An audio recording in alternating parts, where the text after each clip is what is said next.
नमस्ते प्यारे विद्यार्थियों। गोविंदगढ़ महाविद्यालय की ओर से चलाई जा रही ऑनलाइन कक्षाओं में मैं दीपक कुमार, सहायक आचार्य हिंदी, आपका हार्दिक स्वागत करता हूं।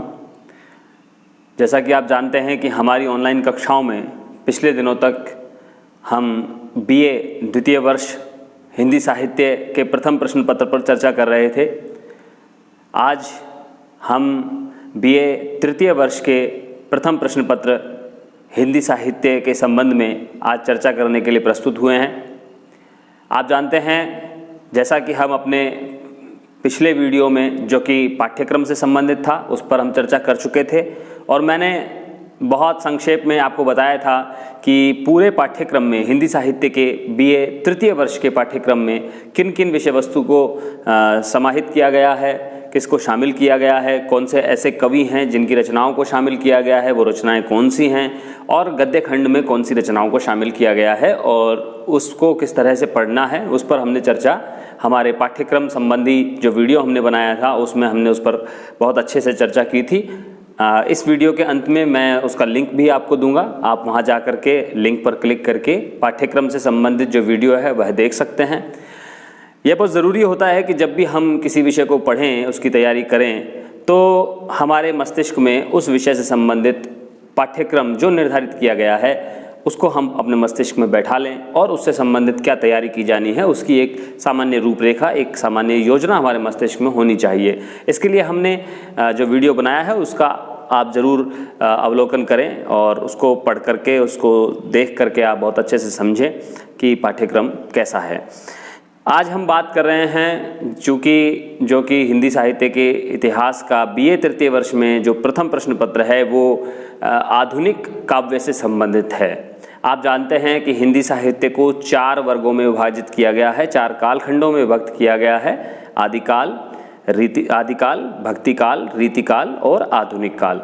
भक्तिकाल और रीतिकाल जो काल हैं वो दोनों को सम्मिलित रूप से भी मध्यकाल कहा जाता है। तो मध्यकाल के बाद जो एक नई काव्यधारा हमारे सामने दिखाई देती है हमें हिंदी साहित्य में, उसका नाम है आधुनिक काल। आधुनिक काल नाम के अतिरिक्त भी इस काल के लिए कुछ अन्य नाम लिए गए हैं, लेकिन आधुनिक काल का प्रयोग सर्वाधिक इस काल के लिए किया जाता है। आधुनिक काल नाम देने वाले सबसे पहले जिन्होंने इस नाम का प्रयोग किया वो थे आचार्य हजारी प्रसाद द्विवेदी। आचार्य हजारी प्रसाद द्विवेदी से ही इस नाम को अपनाया गया है। हालांकि आधुनिक काल नाम एक विकासवादी नाम दिखाई पड़ सकता है, लेकिन यदि हम इसकी गहराई में उतरें तो हमें पता चलता है कि यह नाम केवल एक काल का सामान्य द्योतक नहीं है, अपितु उसके अंदर जो काव्य की प्रमुख प्रवृत्तियां हैं उसके संबंध में भी इंगित करता है, संकेत करता है। आधुनिक क्या है? पहले तो इसको समझना बहुत जरूरी है कि आधुनिक शब्द का अर्थ क्या होता है। आधुनिक शब्द यूं तो नए के अर्थ में प्रयोग होता है, लेकिन प्रत्येक वस्तु अपने प्रारंभिक चरण में नई होती है, तो क्या उसे आधुनिक कह दिया जाए? जैसे हम बात करें, जब कबीर ने कोई दोहा लिखा होगा किसी समय पर, तो क्या उसे उस समय पर आधुनिक कहा जाना चाहिए था? या कहते हैं तुलसीदास जी ने जब रामचरितमानस लिखा तो वह उस समय पर नया था, अपने समय पर। संवत 1631 करऊं कथा हरिपद धरि सीसा, जब वो कहते हैं तो 1631 संवत में उन्होंने रामचरितमानस की रचना की, तो क्या ये कहा जाए कि उस समय रामचरितमानस आधुनिक था? तो इस पर चिंतन करना पड़ेगा कि आधुनिक का मतलब है, आधुनिक का मतलब नया नहीं है। एक सामान्य अर्थ में हम कह दें कि आधुनिक क्या है तो हम प्रत्येक नई चीज को आधुनिक कह सकते हैं, लेकिन ऐसा नहीं है। अगर हम थोड़ा सा गहराई से विचार करें तो हो सकता है कि एक नया व्यक्ति जिसे हम ये समझें कि वो बिल्कुल आधुनिक होगा, एक नई उम्र का एक नौजवान, एक नई उम्र की एक युवती, हो सकता है कि आपको आधुनिक लगे। उसने बहुत अच्छे, बहुत नए कपड़े पहन रखे हैं। एक लड़के ने जीन्स पहन रखा है, टी शर्ट पहन रखा है, एक चश्मा उसने लगा रखा है, कैप उसने लगा रखा है और अच्छी एक स्पीड वाली बाइक पर वो चल रहा है। क्या केवल उसके उस बाहरी परिवेश को, उसके बाहरी पहनावे को, वेशभूषा को देख करके हम उसे आधुनिक कह सकते हैं? ये प्रश्न हमारे मस्तिष्क में आता है। क्या एक युवती जो एक नए प्रकार के परिधान को पहन लेती है और वह आपको बाजार में चलते हुए दिखाई देती है और शॉपिंग भी करते हुए दिखाई देती है, तो क्या केवल उसके इस व्यवहार से या उसके परिधान को देख करके यह अंदाजा लगाया जा सकता है कि वह आधुनिक है? तो इसका उत्तर है नहीं। हो सकता है कि एक कुर्ता पजामा पहनने वाला व्यक्ति भी उन दोनों ही प्रकार के लोगों से ज़्यादा आधुनिक हो। आधुनिकता केवल कपड़े पहनने या बाहरी रूप रंग से आधुनिकता को पहचाना नहीं जा सकता। आधुनिकता को पहचानने के लिए हमें व्यक्ति की मनोवृत्ति का विश्लेषण करना होगा। उस व्यक्ति के विचार आधुनिक हैं अथवा नहीं। हो सकता है कि एक व्यक्ति एक डॉक्टर बनने के बाद, एक इंजीनियर बनने के बाद या एक आईएएस अधिकारी बनने के बाद भी अपने घर की स्त्रियों की स्वतंत्रता के खिलाफ हो सकता है कि वह अपने घर की स्त्रियों के बाहर जाकर के काम करने या बाहर जाकर के लोगों से मिलने या बाहर जाकर के शिक्षा प्राप्त करने, विदेश जाकर के पढ़ाई करने, इनके खिलाफ हो। तो अगर ऐसा कोई व्यक्ति आपको दिखाई दे तो इसका मतलब समझिए कि वह अपनी अंतरात्मा से आधुनिक नहीं है, वह अभी परंपरागत विचारधारा का ही पोषक बना हुआ है, वह अभी रूढ़िवादी संस्कारों से जकड़ा हुआ है, उसकी मनोवृत्ति अभी सीमित खांचों में ढली हुई है, वह अभी अपने सीमित दायरे से बाहर नहीं आया है। केवल शिक्षा प्राप्त कर लेने से, केवल नए वस्त्र पहन लेने से, केवल पैसा कमा लेने से, केवल बड़े लोगों के साथ बैठने से या बड़ी गाड़ियों में चलने से कोई व्यक्ति आधुनिक नहीं होता। आधुनिक होने का तात्पर्य है जीवन के प्रति एक नई दृष्टि रखना, जीवन के प्रति एक तार्किक दृष्टि रखना, जीवन के प्रति एक वैज्ञानिक दृष्टिकोण रखना। ये सब दृष्टिकोण किसी व्यक्ति को आधुनिक बनाने के लिए पर्याप्त होते हैं। यदि जीवन के प्रति किसी के मस्तिष्क में तार्किक नजरिया नहीं है तो आप समझें कि वह रूढ़िवादी संस्कारों से जकड़ा हुआ व्यक्ति है। तो आधुनिक शब्द का तात्पर्य है नया दृष्टिकोण रखना, नया इहलौकिक दृष्टिकोण रखना। अब आप कहेंगे ये इहलौकिक का क्या तात्पर्य है? इहलौकिक का तात्पर्य है इस लोक में जो दिखाई दे रहा है, जो मानव समाज में हमें अपने आसपास दिखाई दे रहा है, उसके प्रति एक नवीन दृष्टिकोण रखना। जब हम बात करते हैं आधुनिक काल से पूर्व के साहित्य की, तो चाहे वो आदिकालीन साहित्य हो, चाहे वो मध्यकालीन, भक्तिकालीन, रीतिकालीन साहित्य हो, हम उसमें देखते हैं कि जो इस काल का कवि है उसका दृष्टिकोण मानव के प्रति, मानव जाति के प्रति, मानव के सामाजिक जीवन के प्रति, मानव की राजनीतिक सीमाओं के प्रति बहुत ज़्यादा संवेदनशील नहीं है। आप देखें भक्ति काल में ईश्वर को निराकार रूप में या साकार रूप में, जैसी दो धाराएं चलती हैं, सगुण धारा और निर्गुण धारा, दोनों ही धारा के जो कवि हैं उनका जो दृष्टिकोण है जीवन में वह समानता का नहीं है। वहाँ ईश्वर की आराधना करके अपने कष्टों से मुक्ति पाने की प्रयास करता दिखाई देता है एक कवि। और एक कवि जब भी कोई रचना करता है तो वह अपने समय के समाज को ध्वनि देते हुए या अपने समय के समाज को आवाज़ देने का काम करता है। तो हम देखते हैं कि जो भक्ति काल का जो समाज है वह बहुत ज़्यादा ईश्वर केंद्रित समाज है। वह अपनी जीवन की जो सामान्य समस्याएं हैं उनका समाधान भी ईश्वर की आस्था, ईश्वर में आस्था रख करके, ईश्वर के प्रति श्रद्धा रख करके वह अपने जीवन की समस्याओं का समाधान पाना चाहता है। वही हमें दिखाई पड़ता है तुलसीदास के रामचरितमानस में भी। उसमें भी अपनी जो जीवन की जो समस्याएं, चाहे वो कवितावली के, उनकी जो रचना है कवितावली, उसका जो उत्तरकांड है उसमें वो कहते हैं कि खेती न किसान को, भिखारी को न भीख बली, बनिक को बनिज, न चाकर को चाकरी, जीव का विहीन लोग सिद्ध्यमान सोच बस, कहाँ जाए कहें एक अन सो कहाँ जाए का करी।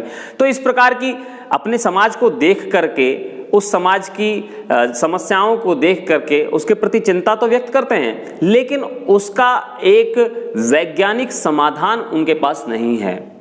वो समाधान ढूंढते हैं ईश्वर में, और वो कहते हैं अंत में कि वो भगवान राम से ये प्रार्थना करते हैं कि हमारे समाज में जो ये समस्याएं हैं, ये जो संघर्ष की स्थितियां हैं, इनको समाप्त करने में केवल श्री राम ही अब योग्य हैं। श्री राम ही अवतारी रूप में आकर के हमारी इन समस्याओं को हल करेंगे, समाधान करेंगे, या ईश्वर की कृपा से ही इन सभी समस्याओं से निजात पाई जा सकती है, मुक्ति पाई जा सकती है। तो यदि हम देखें तो ये जो दृष्टिकोण है, ये दृष्टिकोण इहलौकिक दृष्टिकोण नहीं है, ये दृष्टिकोण पारलौकिक दृष्टिकोण है। यहाँ ईश्वर के प्रति आस्था व्यक्त करके, जैसा कि रामचंद्र शुक्ल जी ने हिंदी साहित्य के इतिहास में जब मध्यकाल की बात शुरू की, भक्ति काल की बात शुरू की, तो उन्होंने कहा कि भक्ति काल का जो साहित्य है वो हिंदू जाति की निराशा से उत्पन्न हुआ है, क्योंकि जब मुस्लिम आक्रमण बढ़ने लगा भारत पर, तो भारत की जो हिंदू जाति थी वह निराश हुई और ईश्वर के अतिरिक्त, ईश्वर की ओर ध्यान ले जाने के अतिरिक्त उनके पास कोई दूसरा मार्ग नहीं था। तो भक्ति काल की यदि हम बात करें तो वहाँ जो जीवन की जो धरातल की जो समस्याएं हैं, उन समस्याओं से मुक्ति पाने के लिए उनका ध्यान ईश्वर की तरफ जाता था। समाज में अनेक प्रकार की समस्याएं थी, समस्याएं आज भी हैं, और लगभग कमोवेश उसी तरह की समस्याएं आज भी हैं। समाज में जाति भेद था, आज भी है। समाज में सांप्रदायिकता की समस्या थी, आज भी है। समाज में विधवाओं की दुर्दशा की बात थी, आज भी है। समाज में स्त्रियों के शिक्षा के प्रति जो एक संकीर्ण रवैया उस समय में अपनाया जाता था, वो आज भी है। कमोवेश कुछ कमी हो सकती है, या कहीं कोई ज़्यादा हो गई है स्थिति खराब। तो हमारी जो समस्याएं हैं, अगर हम देखें आदिकाल से लेकर के, हमारी समस्याएं कोई बहुत ज़्यादा बदली रही हैं, लेकिन फिर भी जो कवि का नज़रिया है जीवन को देखने का, जीवन की समस्याओं को समाधान ढूंढने का, वो हमेशा बदलता रहा है। आदिकाल में कवि की समस्या जीवन की तरफ कवि का ध्यान नहीं था। उसके पीछे कारण था कि कवि जो था वो दरबारों में रहता था, राजाओं की स्तुति किया करता था, उनकी प्रशंसा किया करता था, आश्रयदाताओं के वीरता के पराक्रमपूर्ण चरित्रों का गायन किया करता था। तो उसकी जो मूल समस्या थी, कवि की जो मूल समस्या थी, वो रोजी रोटी की समस्या थी। अपने राजाओं के आश्रय में रह करके उनसे अधिकाधिक धन प्राप्त करने की समस्या थी, उनके दरबार में सम्मान प्राप्त करने की समस्या थी, या उसको जो समस्याएं दिखाई दे रही थी वो समस्याएं जनता की समस्याओं से बड़ी समस्याएं थी, जैसे कि राजा के राज्य पर किसी दूसरे राजा के द्वारा आक्रमण किया जाए। तो युद्धों की स्थिति में जो सबसे बड़ी समस्या होती है वो युद्ध की होती है, वो फिर भूख की नहीं होती है, वो जाति की नहीं होती है, वो संप्रदाय की नहीं होती है, फिर वो युद्ध की समस्या सबसे बड़ी होती है।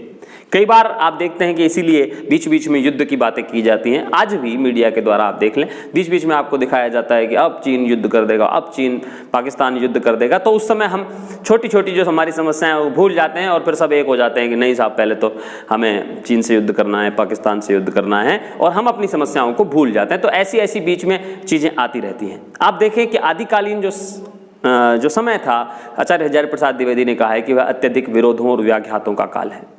तो अत्यधिक विरोधों और व्याघातों का काल होने के कारण जो कवि की जो दृष्टि है वह उन्हीं विरोधों और उन्हीं संघर्षों के पर केंद्रित होकर के रह गई है। उस काल का जो कवि है, आदिकाल का जो कवि है, वीर गाथा काल का कवि जो है, जैसे शुक्ल जी वीर गाथा काल कहते हैं आदिकाल को, तो वीर गाथा काल का जो कवि है उसकी जो समस्या है, मूल समस्या है, वो अपने राजा के राज्य के में रह करके अपने लिए सम्मान अर्जित करना है, धन अर्जित करना है, और साथ ही साथ अपने राजा को वीरतापूर्ण चरित्र उसके गा करके उसके मन में उत्साह का प्रवाह सुनिश्चित करना है, ताकि वह दूसरे राजाओं के से होने वाले युद्धों को जीत सके, लड़ाई कर सके। अब हम आगे बढ़ते हैं, थोड़ा सा भक्ति काल में आते हैं। तो मैंने भक्ति काल के बारे में आपको बताया कि भक्ति काल की जो समस्याएं, हालांकि वहाँ समस्याएं हैं, और भक्ति काल पहली बार लोक जागरण काल भी कहा है, जैसा कि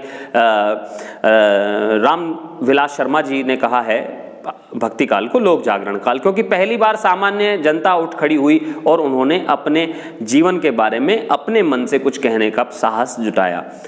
क्योंकि यहाँ पर मुस्लिम संस्कृति का आक्रमण हो चुका था, तो वैसी न तो राजाओं में ही संघर्षशीलता बची थी और न ही कवियों के भीतर ऐसा कोई साहस बचा या ऐसा कोई गौरव का भाव बचा कि वह अपने जो पराजित हो चुके राजा थे उनके गौरव का गान करते। तो गौरव का गान किसका करते? इसीलिए उन्होंने ईश्वर की शरण में जाने का सुनिश्चय किया, ऐसा कुछ लोग कहते हैं, ऐसा कुछ विद्वान मानते हैं।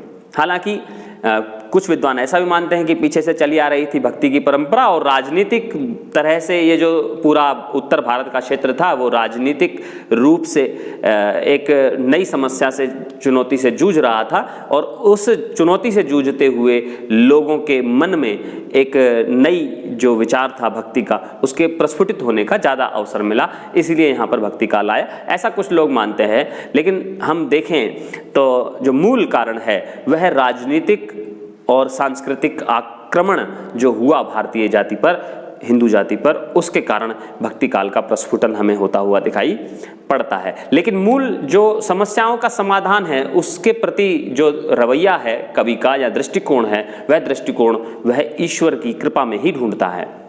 आगे आते हैं हम रीति काल में, क्योंकि शांति काल हो चुका था, मुगल काल के उन्नति और मुगल काल के पतन होने का ये काल है। तो यहाँ पर या तो मुगलों की अधीनता स्वीकार कर ली थी और जब मुगल काल पतनोन्मुखी हो चुका था और पतन के रास्ते पर अग्रसर हो चुका था, तो देसी राजा जो थे वो स्वतंत्र हो गए थे और वो अपने तरह से अपने विलास को पुष्ट करने के लिए रीति काल के कवियों के द्वारा उनकी प्रशंसा में फिर से वही दरबारी संस्कृति जो आदिकाल में हम एक बार देख चुके थे, वैसी ही एक ऐसी ही एक संस्कृति फिर से कविता में दिखाई पड़ती है, जिसमें कवियों ने अपने राजा की, अपने आश्रयदाता के मनोरंजन के लिए काव्य लिखा और विलासी जो मनोवृत्तियां थी उनकी, उनको पुष्ट करने के लिए, उनके मनोरंजन के लिए उन्होंने काव्य लिखा। और उनका जो मुख्य काव्य था वो श्रृंगारिक काव्य था। रीतिकाल का जो जितना भी साहित्य आप देखते हैं उसमें मूल जो भाव है वो श्रृंगारिक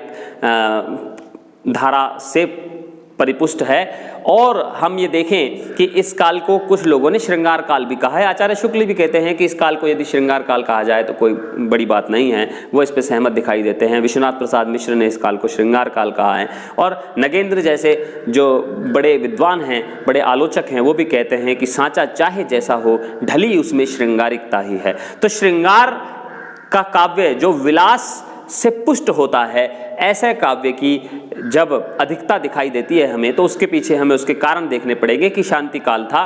और यहाँ पर भी कवि की जो समस्या है वो जनता के दुख दर्द से नहीं जुड़ती है। कवि राज दरबार में सम्मान प्राप्त करना चाहता है और अपनी रोजी रोटी को सुनिश्चित करना चाहता है, इसीलिए वह जैसी मांग आती है उसके पास, उसकी आपूर्ति के लिए, अगर आप अर्थशास्त्र के विद्यार्थी हैं तो आपको पता होगा मांग और आपूर्ति का सिद्धांत क्या है। तो जैसी मांग उठती है साहित्य की, वैसी ही वह उसकी आपूर्ति करता है इस काल का कवि। हालांकि इस काल के छुटपुट कवियों में हमें नीति विषयक रचनाएं भी मिलती हैं जो समाज को दिशा देने के लिए, समाज के सामान्य आम जनजीवन को दिशा देने के लिए वो उस समय निरंतर प्रयास कर रहे थे। लेकिन मुख्य धारा के रूप में हम बात करें तो इस काल में हमें रीतिबद्ध धारा, रीति सिद्ध धारा, रीति मुक्त धारा के कवियों की बात मिलती है। और ये जो कवि थे ये अपने राजाओं की मनोरंजन को पुष्ट करने के लिए कविताएं लिख रहे थे। उनका इस लोक के सामान्य जन जीवन से, उनकी समस्याओं से कोई विशेष रूप से संबंध नहीं था। और यही कारण है कि इस काल में आकर के, जिसे आधुनिक काल कहा जाता है, ये आधुनिक इस अर्थ में है कि इस बार, जैसा कि हम डॉक्टर नगेंद्र का ग्रंथ पढ़ते हैं हिंदी साहित्य का इतिहास, तो आप उसमें देखिए, उसमें एक बात लिखी हुई है बहुत अच्छी तरीके से कि दो रूपों में यह जो काव्य है वो अलग है। एक तो जो मध्यकालीन, जो एक सीमित सोच है, मध्यकालीन जो सीमित सोच है या मनोवृत्ति है, जो सामंती मनोवृत्ति है, जो या जो श्रृंगारिक काव्य है, जैसा कि हमारे रामस्वरूप चतुर्वेदी भी ऐसा कुछ कहते हैं, मैं जो पूरी पंक्ति याद नहीं आ रही है, लेकिन उन्होंने भी ऐसा कहा है कि मध्यकालीन जो जड़ता का जो वातावरण था उससे मुक्ति के रूप में यह काल जो है आधुनिक है। और दूसरा, इस काल में जो कवि का दृष्टिकोण है वो इहलौकिक, नवीन इहलौकिक दृष्टिकोण है। तो इहलौकिक का तात्पर्य है कि अपने परिवेश को महसूस करना, अपने परिवेश में फैली हुई समस्याओं को अनुभव करना और अपने परिवेश को केंद्र में रखते हुए उस पर कविता लिखना। ये जो मनोवृत्ति है ये हमें इस काल की कविता में मिलती है। तो मध्यकालीन जो सामंती परिवेश है उसमें जो श्रृंगारिक रचनाएं हो रही थी और विलासपूर्ण सामग्री का संचयन किया जा रहा था कविता के रूप में, वह हमें यहाँ नहीं दिखाई देती है। हालांकि कोई भी काव्य धारा किसी भी काल में एकाएक उत्पन्न नहीं होती है या एकाएक समाप्त नहीं होती है, तो रीति काल की जो प्रवृत्तियां हैं वो हमें कुछ समय तक दिखाई देती हैं। भारतेंदु काल में भी जो कविताएं लिखी गई उनका मुख्य जो केंद्र था वो या तो भक्ति साहित्य की श्रेणी में हम उसे रख सकते हैं या श्रृंगारिक साहित्य की श्रेणी में रख सकते हैं। लेकिन इस काल में, आधुनिक काल में आगे जाकर के हम देखते हैं द्विवेदी काल से जो पूरी तरह से रीतिकालीन जो मनोवृत्ति है वह पूरी तरह से समाप्त हो जाती है और सामाजिक जीवन को केंद्र में रख करके और राजनीति का जीवन पर क्या प्रभाव पड़ता है उसको केंद्र में रख करके बड़ी भावपूर्ण रचनाएं यहाँ पर लिखी गई हैं, जो सीधा सीधा मनुष्य को जागृत करने के, मनुष्य को जीवन का जो चरमोत्कर्ष या चरम लक्ष्य है उसकी ओर बढ़ाने में सहयोग करती हैं। इस प्रकार की रचनाएं हमें आधुनिक काल में देखने को मिलती हैं। तो आज की हम कक्षा को यहीं विराम दे रहे हैं। आज आपने ये समझा होगा कि आधुनिक काल, जिसे हम आगे पढ़ेंगे कि आधुनिक काल की प्रमुख परिस्थितियां कौन सी थी, कल हम बात करेंगे किन परिस्थितियों के कारण आधुनिक काल का उद्गम हुआ और आगे जाकर के हम बात करेंगे कि आधुनिक काल के कितने उपविभाग हो सकते हैं, भारतेंदु काल, द्विवेदी काल, छायावाद काल, और फिर एक एक काल को हम देखेंगे और उन पर उनकी जो प्रमुख प्रवृत्तियां हैं उनकी बात करेंगे। और साथ ही साथ हम जो हमारे पाठ्यक्रम में जिन कवियों की रचनाओं का संकलन किया गया है उन पर भी हम बातचीत करेंगे। तो आशा करता हूँ आज की कक्षा आपको पसंद आई होगी। अंत में आपको एक लिंक मिलेगा जो कि हमारे आधुनिक काव्य के पाठ्यक्रम से संबंधित होगा, उसे आप ज़रूर देखिए उस वीडियो को, ताकि आपके मस्तिष्क में एक बार ये तय हो जाए, ये एक रूपरेखा आकार ले ले कि हमारा पाठ्यक्रम क्या है और हमें किस तरह से तैयारी करनी है। बहुत बहुत धन्यवाद, शुक्रिया हमारे साथ जुड़े रहने के लिए।